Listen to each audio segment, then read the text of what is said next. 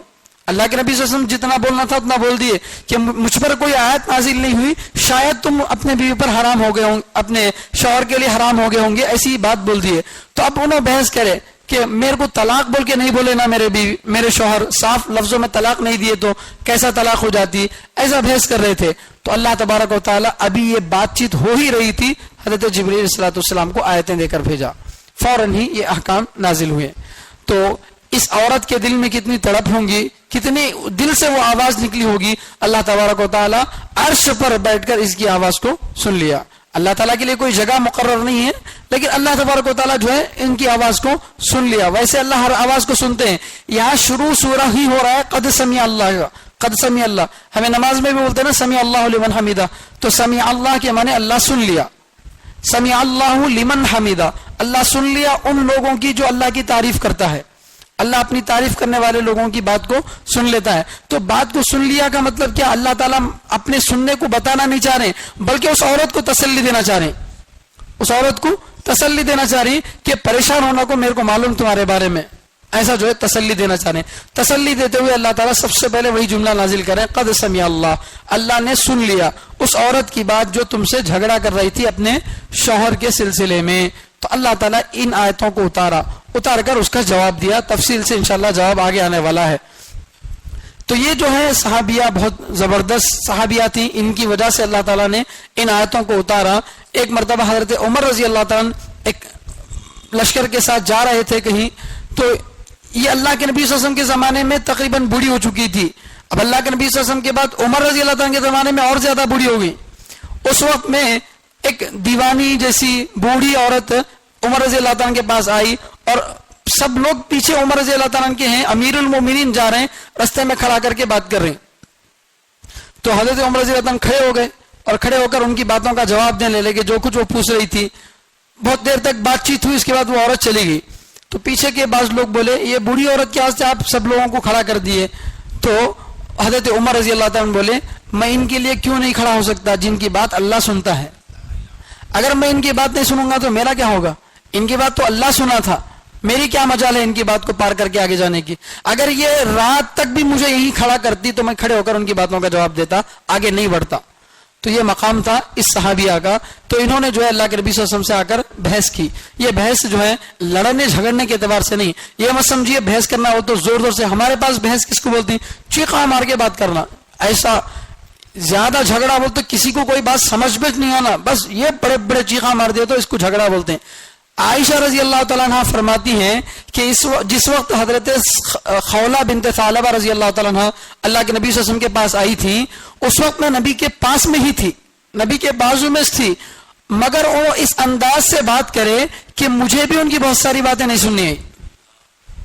جھگڑا ایسا تھا کہ اللہ کے نبی ارے کیسا میری زندگی, اس طرح سے اس انداز سے, یہ زور سے چیخا مار کے لڑنے جھگڑنے کے اعتبار سے نہیں. ویسا کریں گے تو پھر ایمان برباد ہو جاتا.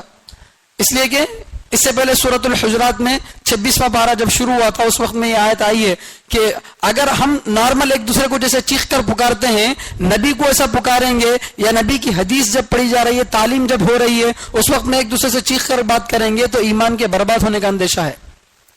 تو وہ تو نہیں کر سکتی تھی. تو جھگڑا اور بحث سے مراد کیا؟ اللہ کے نبی صلی اللہ علیہ وسلم جواب دے رہے ہیں مجھے نہیں معلوم. میں معلوم آپ کو نہیں تو کس کو معلوم رہیں گا. طلاق نہیں دیے نہ بار بار پلٹا پلٹا کے وہی بات جو ہے پوچھ رہی تھی. اس کو بحث بول رہے ہیں ورنہ اونچی آواز سے بات کرنا یہاں جھگڑا مراد نہیں ہے. تو اللہ تعالیٰ جو ہے آگے کی آیتوں میں ان کا کیا حکم ہے اس کو بتا رہے ہیں. چنانچہ اللہ فرما رہے ہیں کہ اللہ تعالیٰ نے سن لی اس عورت کی بات جو تم سے جھگڑا کر رہی تھی اپنے شوہر کے سلسلے میں. وَتَشْتَكِي إِلَى اللَّهِ اور اللہ سے فریاد کر رہی تھی. دیکھیے جب نبی علیہ الصلوۃ والسلام بھی ان کی بات کو پورا نہیں کر سکے تو کس کی طرف رجوع کر رہے ہیں؟ اللہ کی طرف.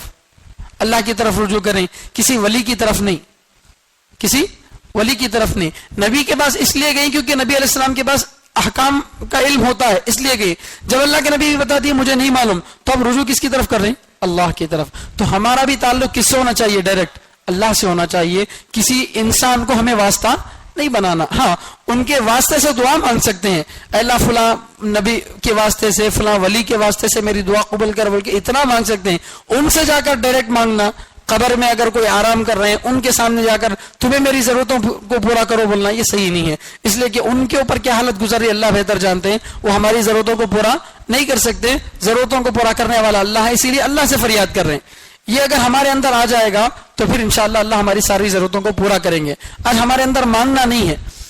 ہم پیسوں کی ضرورت پڑتی ہے تو فوراً دماغ میں یہ خیال آتا کون قرضہ دیتا, کس کے پاس سے کیسا لینا. یہی چیزیں ہمارے عام طور سے ذہن میں آتی ہیں. سب سے پہلے یہ بات ذہن میں نہیں آتی کہ مصیبت لایا اللہ ہے, حل بھی وہی نکال سکتا ہے.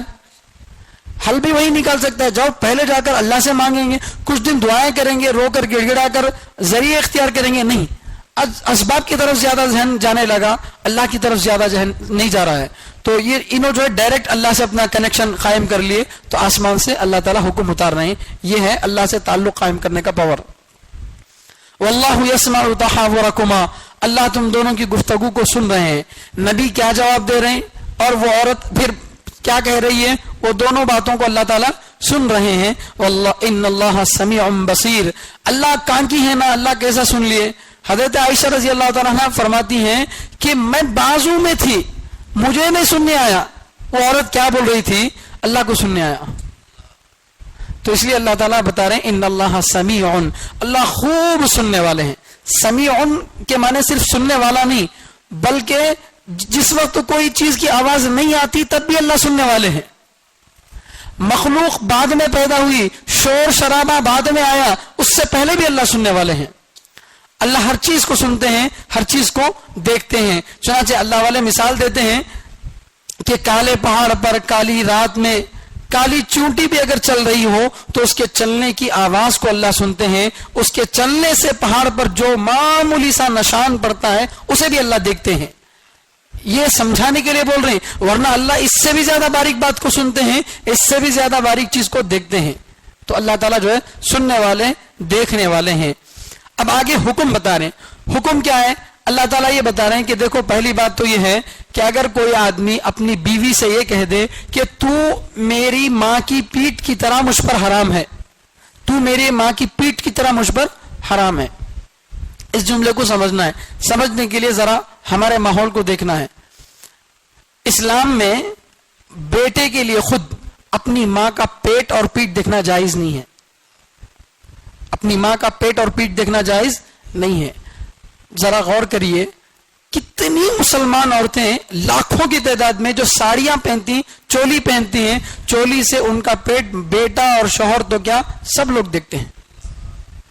تو یہ اسلامی لباس ہے ساڑی اور چولی, یہ اسلامی لباس نہیں ہو سکتا. کیوں؟ اس لیے کہ جس پیٹ کو دیکھنا پیٹ سے پیدا ہوئے بچے کے لیے حرام ہے, جس پیٹ کو دیکھنا خود بیٹے کے لیے, پیٹ کی اولاد کے لیے حرام ہے, اس پیٹ اور پیٹ کو کوئی غیر کیسے دیکھ سکتا ہے؟ اس کا احساس عورتوں میں ختم ہو چکا پوری طرح سے. نمازیں پڑھ رہی, سب کچھ نیک کام کر رہی, بیچاریوں کو نہیں معلوم, حکم نہیں معلوم, ان کو ہم کو بتانا ہے. ہم خود جا کے, بہترین طریقہ یہ ہے کہ جیسے نائٹی ہے, ڈھیلا ڈھالا لباس بڑا ہے, وہ پہنے, یا پھر کرتا پائجامہ پہنے, یہ سب سے بہتر لباس ہے. نہیں اگر کوئی ہے جن کو ساڑی چولی پہننے کی عادت ہے تو اپنی عادت میں تھوڑی سی تبدیلی کر لیں, چولی کو ذرا لمبی نیچے تک سلا لیں تاکہ پورا پیٹ اور پیٹ کور ہو جائے, اور آستین جو یہاں تک آدھے کوہنیوں کے اوپر تک رہتے ہیں وہ نہیں, جیسا آدھی کلائیوں تک, کوہنیوں سے بھی ذرا نیچے تک جو ہے آستین کو سلا لے. انشاءاللہ جو ہے اللہ کی ذات سے امید ہے کہ ان کا پردہ ہو جائے گا, ورنہ یہ حصہ دیکھنا خود بیٹے کے لیے حرام ہے. تو اس زمانے میں, زمانے جاہلیت میں, جب لوگوں کو اچھے اور برے کی تمیز نہیں تھی, تب لوگوں کا یہ خیال تھا کہ مجھے میری ماں کی پیٹھ دیکھنا حرام ہے. تو اس لیے کبھی اگر شوہر اپنی بیوی کو اپنے نکاح سے نکالنا چاہتا تو کہتا کہ تم میرے اوپر ایسے ہی حرام ہے جیسے میری ماں کی پیٹھ دیکھنا میرے لیے حرام ہے. تو وہ عورت اس زمانے کے اعتبار سے جو ہے ہمیشہ کے لیے عورت شوہر پر جو ہے حرام ہو جاتی تھی, اب اس کا کسی صورت میں نکاح نہیں ہو سکتا تھا. تو یہ جو ہے زہار تھا, اس کو بولتے ہیں کیا, زہار, وا ہا الف را, زہار. تو وہی جو ہے اس کے بارے میں بتا رہے ہیں. تو اللہ تعالیٰ سب سے پہلے تو بتا رہے ہیں کہ زہار کے الفاظ استعمال کرنے سے کوئی اپنی بیوی کو ماں بولنے سے وہ ماں نہیں بن جاتی, کوئی اپنی بیوی کو ماں بولنے سے ماں نہیں بن جاتی. ماں تو وہی ہے جو پیٹ سے جنم دی ہے. تو لہذا یہ بات جو شوہر اپنی بیوی کو بولتا ہے کہ تو میری ماں کی پیٹھ کی طرح ہے, یہ ناپسندیدہ بات ہے, جھوٹی بات ہے. ایسی بات اپنی ماں کی پیٹھ سے تشبیہ دے رہا ہے, غلط بات ہے اور جھوٹی بات ہے, کیونکہ وہ اس سے پیدا نہیں ہوا ہے. جیسے ماں کی پیٹھ دیکھنا حرام ہے, بہن کی پیٹھ دیکھنا بھی حرام ہے, اور اسی طرح سے بیٹی کی پیٹھ دیکھنا بھی حرام ہے. بیٹی کا پیٹ دیکھنا, یعنی بڑی بچی اگر ہے تو ان کا بھی پیٹ دیکھنا حرام ہے. تو جو ہمارے قریبی رشتہ دار ہیں جن سے ہمارا نکاح حرام ہے, ان کی پیٹھ سے تشبیہ دیا, یعنی یہ کہا کہ تو میرے اوپر میری بیٹی کی پیٹھ کی طرح حرام ہے یا میری بہن کی پیٹھ کی طرح حرام ہے, تو بھی وہ عورت جو ہے نکاح میں اس عورت سے صحبت کرنا جائز نہیں ہوگا. اس عورت سے صحبت کرنا جائز نہیں ہوگا, کیونکہ بہت بڑی بری بات بول دیا. سزا اللہ تعالیٰ دیتے ہیں کہ اب اگر دوبارہ اپنی بیوی سے بیوی کے جیسا تعلق قائم کرنا چاہ رہا, اس سے ملنا چاہ رہا, تو پھر اس کے لیے ایک سزا ہے. کیا سزا ہے؟ کہ ایک غلام کو آزاد کرنا, ایک غلام کو آزاد کرنا. آج کل اچھا دودھ دینے والی بھینس 1 لاکھ سے کم میں نہیں ملتی, غلام کتنے میں ملتا ہوگا سوچو. ایک غلام انسان ملنا ہے, بکرے کی قیمت 30-40 ہزار روپے ہے, تو ایک غلام کتنے مہنگے میں ملتا ہوگا. اتنی معمولی سی بات بولتے ہیں تو لاکھوں کا جرمانہ پڑے گا اس پر. ایک تو غلام کو آزاد کرنا ہے پہلی صورت میں. اگر غلام نہیں ہے یا غلام آزاد کرنے کی طاقت نہیں ہے, اس زمانے میں غلامات تھے, آج کے زمانے میں غلامہ ہے نہیں, تو آزاد بھی نہیں کر سکتے. تو دوسرے نمبر پہ اللہ سزا بتا رہے ہیں کہ 2 مہینے مسلسل روزے رکھنا, 2 مہینے مسلسل روزے رکھنا. ایک دن بھی اگر روزہ چھوٹ گیا, 50 پر 9 دن رکھا, 60ویں دن روزہ نہیں رکھا, دوبارہ 2 مہینے رکھنا پڑتا, دوبارہ 2 مہینے رکھنا ہے. کچھ بھی ہو جائے 2 مہینے لگاتار روزے رکھنا ہے. کیوں؟ گناہ جتنا بڑا تو سزا بھی اتنی بڑی. 2 مہینے تک جب بھوکا رہے گا تو عقل ٹھکانے پہ آئے گی. اتنی بڑی سزا, یا تو مالی جرمانہ لاکھوں میں, یا پھر 2 مہینے تک بھوکا رہنا ہے, روزے رکھنا ہے. یا پھر اگر کوئی اتنا کمزور ہے, بہت زیادہ بیمار ہے, 2 مہینے روزے رکھ نہیں سکتا, تو ایسی صورت میں تیسرا آپشن اللہ تعالیٰ یہ بتا رہے ہیں کہ 60 غریبوں کو 2 وقت پیٹ بھر کر کھانا کھلانا ہے. 60 غریبوں کو 2 وقت پیٹ بھر کے کھانا کھلانا ہے. اس سے کم درجے کی کوئی سزا نہیں ہے, یہ تو کرنا ہی ہے, یہ تو کرنا ہی ہے. یہ جو ہے اللہ تعالیٰ حکم نازل کرے. تو ان آیتوں کے اترنے سے کیا ہوا؟ زمانے جاہلیت میں, زمانے جاہلیت بول تو اللہ کے نبی صلی اللہ علیہ وسلم کے آنے سے پہلے, تو اللہ کے نبی صلی اللہ علیہ وسلم سے پہلے جو لوگ سمجھتے تھے کہ ایسا جملہ اگر کوئی اپنی بیوی سے بول دیا کہ تو میری ماں کی پیٹھ کی طرح مجھ پر حرام ہے, یہ جملہ بول دیا تو ہمیشہ کے لیے حرام ہو جاتی تھی. اب وہ مسئلہ نہیں رہا, اسلام اس حکم کو ختم کر دیا, اس حکم کو ختم کر دیا. کیوں؟ ایسا بولنے سے وہ ماں نہیں بن جاتی اور ماں کی طرح ہمیشہ کے لیے حرام نہیں ہو جاتی. تو لہذا اللہ تعالیٰ حکم بدل کے بول دیے کہ جب تک تمہارے اوپر یہ سزا, جب تک یہ تمہیں کفارہ ادا نہیں کریں گے, اسے کفارہ بولتے ہیں, غلام آزاد کرنا, 2 مہینے روزے رکھنا, یا 60 غریبوں کو کھانا کھلانا, اس کو کیا بولتے ہیں؟ کفارہ. تو جب تک کفارہ ادا نہیں کرتے تب تک اپنی بیوی سے صحبت نہیں کرنا, بیوی کو نہیں چھونا. ہاں, بغیر چھوئے کے ویسے ہی بات کرنا چاہے تو بات کر سکتا ہے, دیکھنا چاہے دیکھ سکتا ہے, لیکن بیوی ہونے کے ناطے شوہر جو اپنا حق جتلاتا ہے چھو کر یا شہوت کے ذریعے سے یہ کر کے, وہ حق جتلا نہیں سکتا, چاہے کتنے بھی تو نہ جائے. وہ پہلے کفارہ ادا کرنا, بعد میں بیوی کے پاس جانا. اتنی بڑی جو ہے اللہ تعالیٰ سزا دے دیے.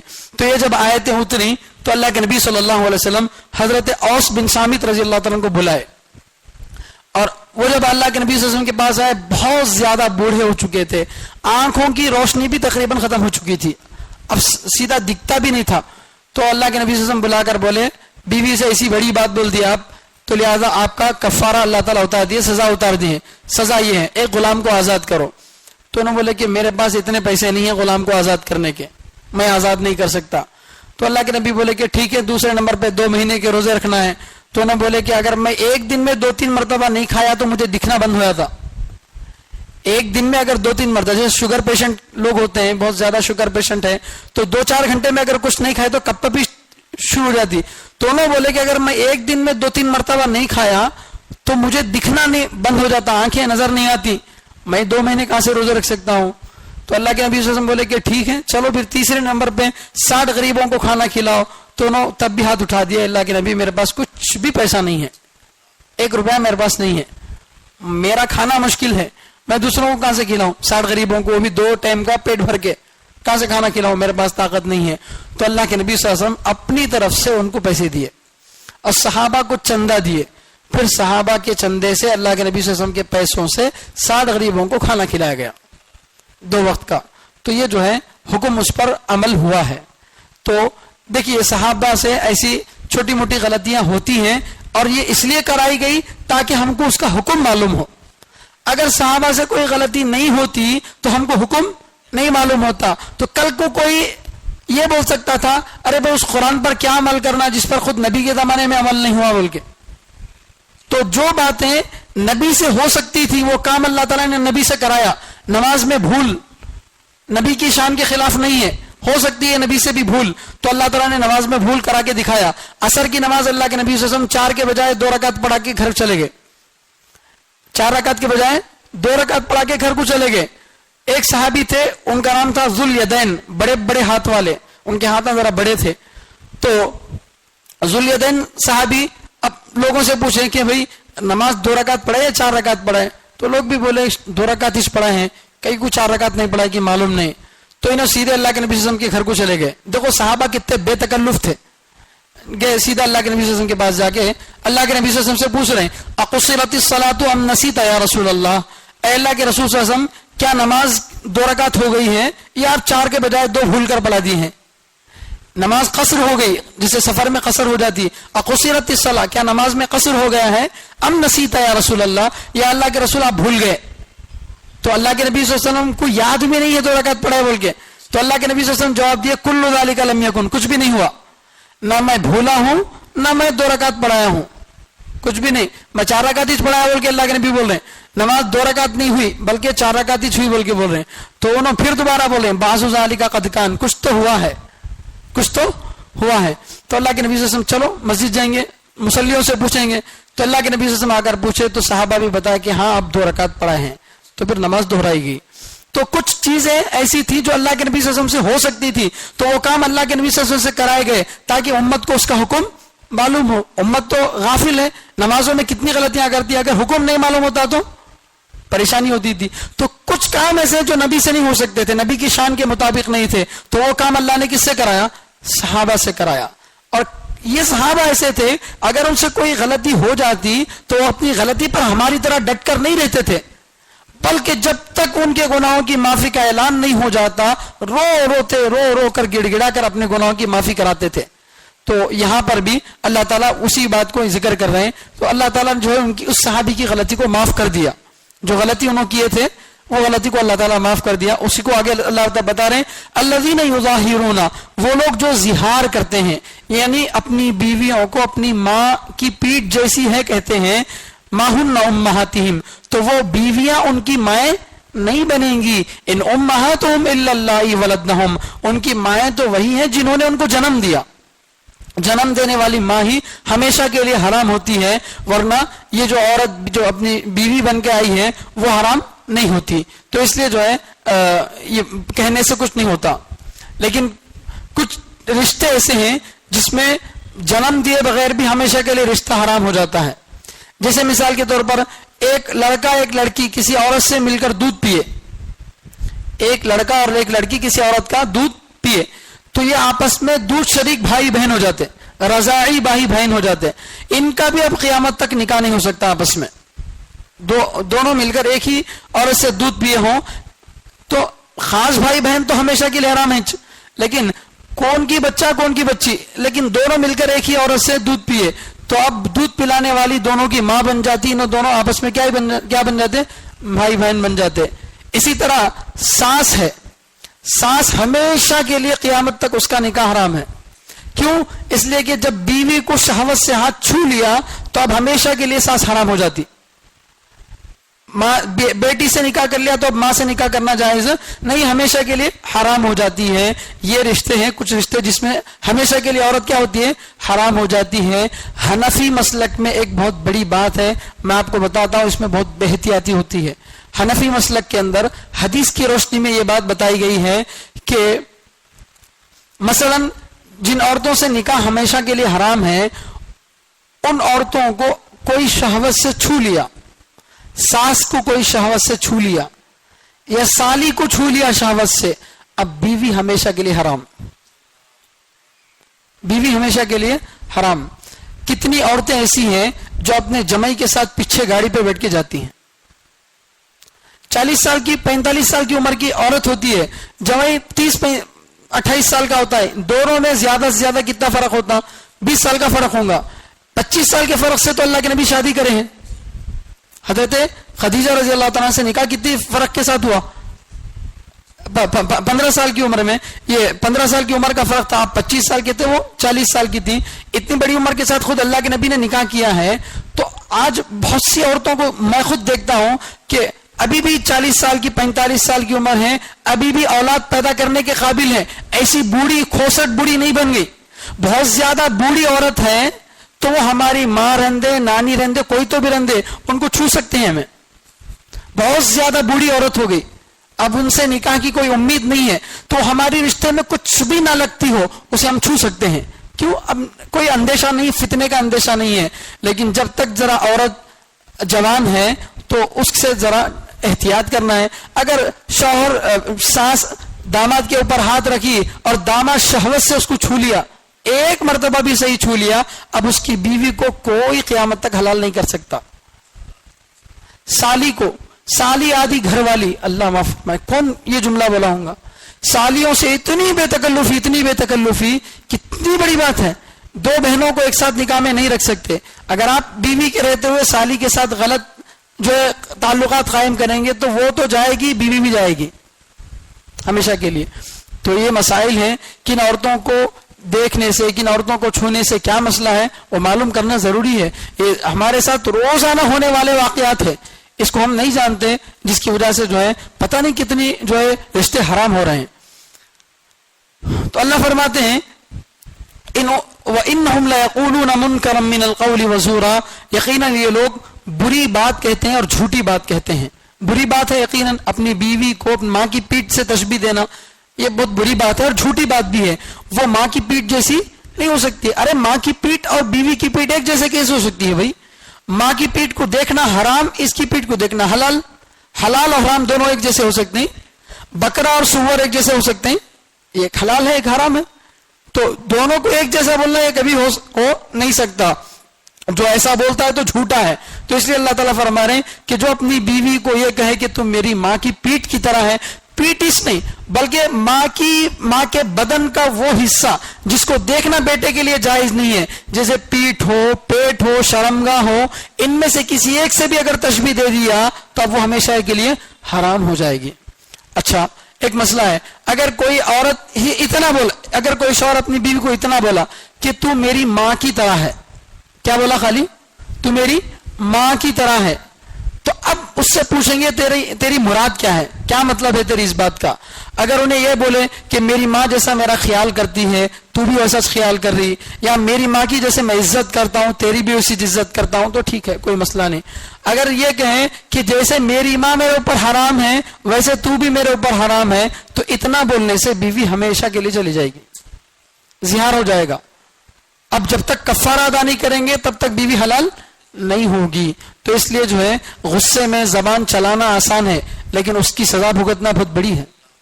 غصے میں شوہر عام طور سے بے قابو ہو کر, کتنے لوگ ہیں شراب پی کے آ کے اپنی بیویوں کو 3 طلاق دے دیتے ہیں, کتنی مرتبہ 3 طلاق دے دیے. میں بہت سے ایسے حضرات کو جانتا ہوں, اللہ معاف فرمائے, بولتے ہوئے بھی زبان پہ یہ ہوتی ہے, کتنی مرتبہ اپنی بیویوں کو 3 طلاق کا لفظ بول دیے, پھر بھی ان کے ساتھ مرتے دم تک رہے, مرتے دم تک رہے. ہماری ساتھیاں مرتے دم تک ساتھ میں رہے, کون ان کو مسئلہ جا کر بتائے گا؟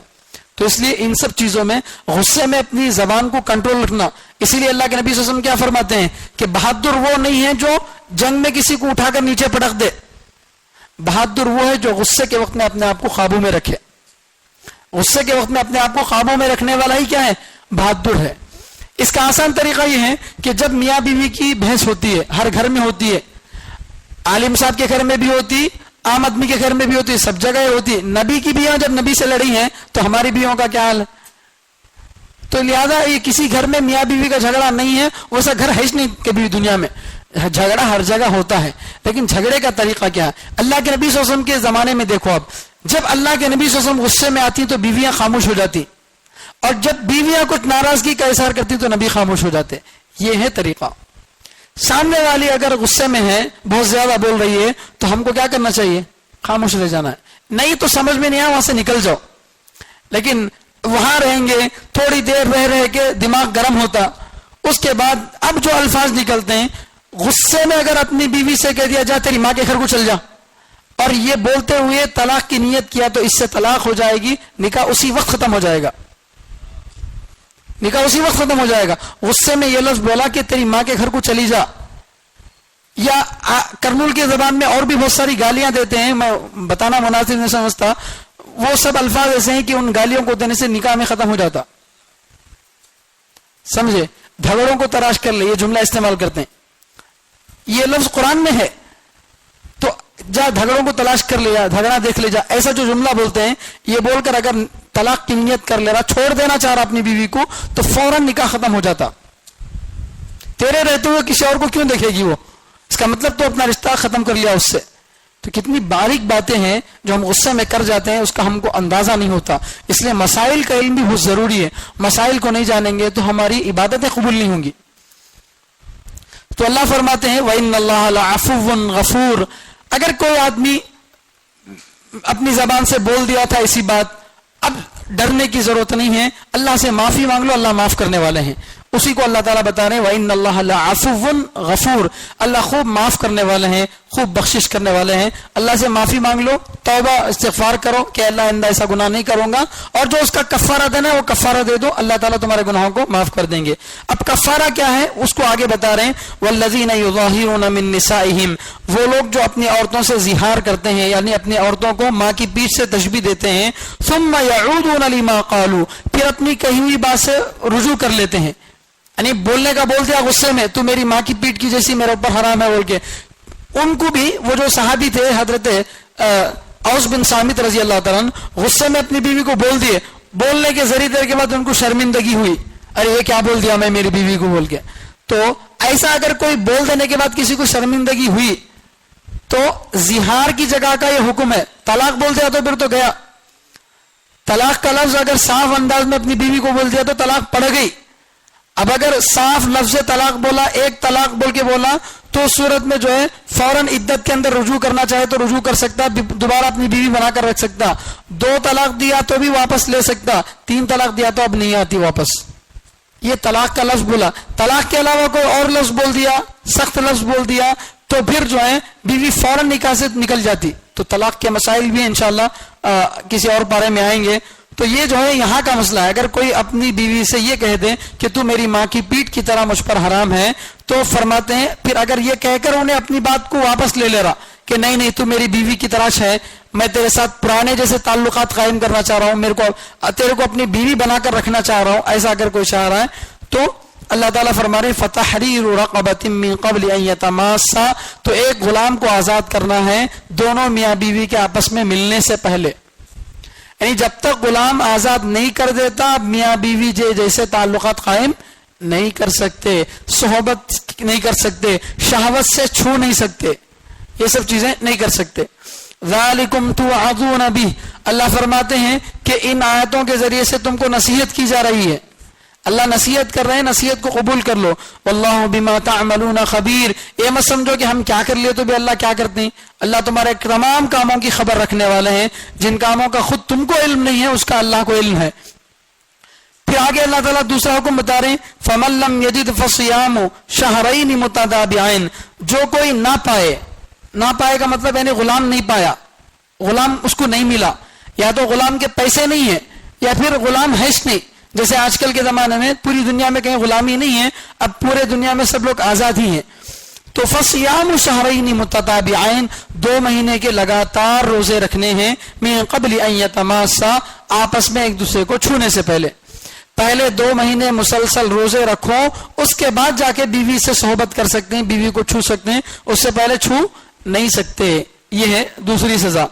یہ سٹیپ بائی سٹیپ ہے، ان میں سے کوئی ایک نہیں کرنا، بلکہ پہلے تو غلام ہی آزاد کرنا، وہ نہیں ہو سک رہا تو دوسرے نمبر پہ روزے رکھنا. کوئی نوجوان ہے تو اب اس کو تیسرا آپشن نہیں ملتا، تیسرا آپشن نہیں ملتا، 2 مہینے کے روزے رکھنا پڑے گا، چاہے کتنے بھی مرتبہ تمہارے روزے ٹوٹ جائیں گے لیکن روزہ رکھنا پڑتا. کیوں اتنی بڑی بات بولتے تم اپنی بیوی سے؟ سزا اللہ تعالیٰ جو دے رہے ہیں. ہاں اگر اتنے زیادہ بوڑھے ہو گئے، اتنے زیادہ بیمار ہیں، نہیں رکھ سکتے 2 مہینے کے مسلسل روزے، اور یہ بات ہمیں اپنی طرف سے نہیں بول لینا. آج کل عام طور سے کیا ہوتا ہے، بہت سارے لوگ رمضان میں روزے نہیں رکھ سکتے بول کے اپنے طرف سے طے کر لیتے، میرے کو ذرا طبیعت کیسی کی ہو رہی، میرے کو جان کیسا کیسا کی ہو رہا، میں نہیں رکھ سکتا بول کے. بعض مرتبہ اپنی خود رائے بھی صحیح رہتی، واقعتاً ان کو تکلیف ویسی رہتی. کبھی کبھار کیا ہوتا ہے کہ آدمی کو اتنی زیادہ تکلیف نہیں رہتی، یا اگر تکلیف ہے تو دواؤں سے دور ہو سکتی ہے، تو پھر بھی کیا کرتا آدمی، روزے نہیں رکھ سکتا، فدیہ دیتا، ادا نہیں ہوگا فدیہ، روزے کا فدیہ ادا نہیں ہوتا. شرط کیا ہے، ایک مسلمان ماہر ڈاکٹر، پہلی بات کیا، مسلمان رہنا. غیر مسلم ڈاکٹر بولا اس کو روزے کی اہمیت نہیں معلوم، فرض بولے تو نہیں معلوم، انہیں کیا کرتا، ہیلتھ اصل ہے بادشاہ بولتا، صحت اصل ہے، مذہب سب بعد میں بولتا. لیکن مسلمان رہا تو اس کو مذہب اصل ہے، تو اس لیے مسلمان ڈاکٹر رہنا اور ماہر ڈاکٹر رہنا. مسلمان ماہر ڈاکٹر یہ بولے کہ تمہارا علاج نہیں ہو سکتا، تمہیں روزے نہیں رکھ سکتے، تو روزے چھوڑنے کی اجازت ہے، اپنی طرف سے مفتی بننے کی اجازت نہیں ہے، جا کر معلوم کرنا ہے. اور بعض مرتبہ کیا ہوتا ہے کہ پورے مہینے میں 2-3 روزے چھوڑ دیے تو لوگ کیا کرتے ہیں، وہ 2-3 روزوں کا کفارہ دے ڈالتے ہیں، فدیہ دے ڈالتے ہیں، ادا نہیں ہوتا. جب تک روزے رکھنے کی طاقت ہے تو وہ سارے فدیے بیکار، کچھ بھی کام نہیں آتے، روزے رکھنا پڑتا. تو یہاں پر جو روزہ رکھنے نہیں رکھ سکتا وہ جو بتا رہے ہیں، اس کا فیصلہ ہم کو نہیں کرنا ہے بلکہ کسی ماہر ڈاکٹر کے ذریعے سے کروانا ہے. فَمَن لَّمْ يَسْتَطِعْ، جو کوئی اس کی بھی طاقت نہ رکھے، 2 مہینے مسلسل روزے نہ رکھ سکے، فَإِطْعَامُ 60 مسکینا، تو 60 غریبوں کو کھانا کھلانا ہے، 60 غریبوں کو کھانا کھلانا ہے 2 مرتبہ. حدیث میں اس کی وضاحت ہے کہ 2 مرتبہ پیٹ بھر کے کھانا کھلانا ہے. یہ جو ہے یا تو 60 لوگوں کو 2 الگ الگ ٹائم پہ کھلاؤ، صبح 60 لوگوں کو، شام میں 60 لوگوں کو، یا ایک ہی ساتھ 120 لوگوں کو کھلا سکتے ہیں. ایک ہی ساتھ کیا کر سکتے ہیں، 120 لوگوں کو کھلا سکتے ہیں. وہ جن کو کھلا رہے ہیں وہ کون رہنا، مسکین. مسکین بولو تو جس کے پاس کچھ بھی نہیں، خالی ہاتھ فتح خواہ، جو رو بچے کتے خواہ، وہ جملہ، یعنی بالکل خالی ہاتھ ہے، کیا ابھی اس کے پاس نہیں ہے، اس کو بولتے ہیں مسکین. اب اس میں 60 غریبوں کو کھانا کھلانا، چھوٹے موٹے غریباں دکھے پکڑ کے لا کھلائے، ادا نہیں ہوگا کفارہ. بالکل خالی ہاتھ آدمی جس کے پاس کچھ بھی نہیں ہے، ایسے آدمیوں کو 60 لوگوں کو جمع کر کے 2 وقت کھانا کھلانا. اگر کھانا نہیں کھلا سکتے گھر میں بٹھا کے، اتنی جگہ نہیں ہے، تو وہ جو 1.25 سیر گیہوں ہے، یعنی تقریباً 3.25 کلو 3.5 کلو کے قریب گیہوں کی قیمت، فدیہ جو ہم دیتے ہیں، فطرہ صدقہ فطر جتنا دیتے ہیں، اتنی مقدار میں ایک ایک غریب کو پیسہ بھی دے سکتے ہیں، یا اتنی مقدار کی گیہوں بھی 60 غریبوں کو دے سکتے ہیں. تم اپنی جگہ کھا لو بول کے، یا تو کھلا سکتے ہیں یا تو کھانا دے کے ان کو بھیج سکتے ہیں. یا ایک ہی آدمی ملا غریب